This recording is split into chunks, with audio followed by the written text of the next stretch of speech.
Programang ito ay rated SPG. Striktong patnubay at gabay ng magulang ang kailangan. Maaaring may masiselang tema, lengguwahe, karahasan, sexual, horror o droga na hindi angkop sa mga bata.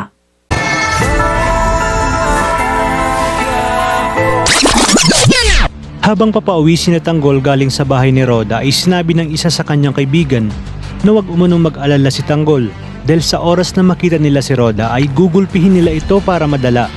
Ngunit iginiit ni Owen na dahil sa ginawa ni Tanggol ay mas lalo nitong pinapasikip ang kanyang mundo. Kaya naman dito sinabi ni Tanggol na wala umano siyang pakialam dahil ang importante sa kanya ngayon ay makagawa siya ng paraan para makalaya ang kanyang lola Tinding. Sa kabilang banda, muling titira ang grupo ni na Supremo at Lucio, ngunit sa hindi inaasahang pangyayari ay muli ring magbabalik ang grupo ng mga taga-Tondo para mambiktima at pagnakaw sa Quiapo. Kaya naman makikita ni na Supremo sina Kidlat na inaagawan sila sa kanilang teritoryo. Itatanong ni Supremo kay Lucio kung kilala nito ang grupo ni Kidlat, kaya't dito sinabi ni Lucio na hindi umano at mukhang mga dayo ang mga ito. Maya-maya pa ay makukorner ni na Supremo ang grupo ng mga taga-Tondo. Ilalabas naman ni Kidlat ang kanyang baril at tututukan si na Supremo kung kaya't dito na magsasalita si Supremo na baka hindi nila kilala kung sino ang kanilang binabangga.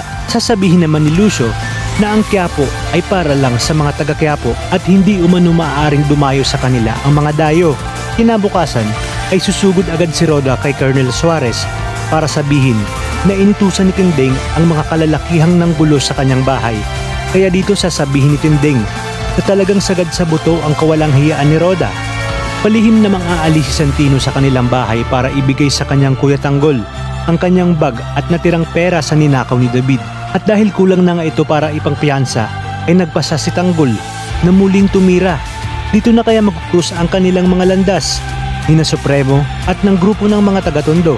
Kaya kapit lang kapamilya dahil marami pa tayong kapanapanabik na eksenang dapat abangan dito lang sa FPJ's Batang Quiapo.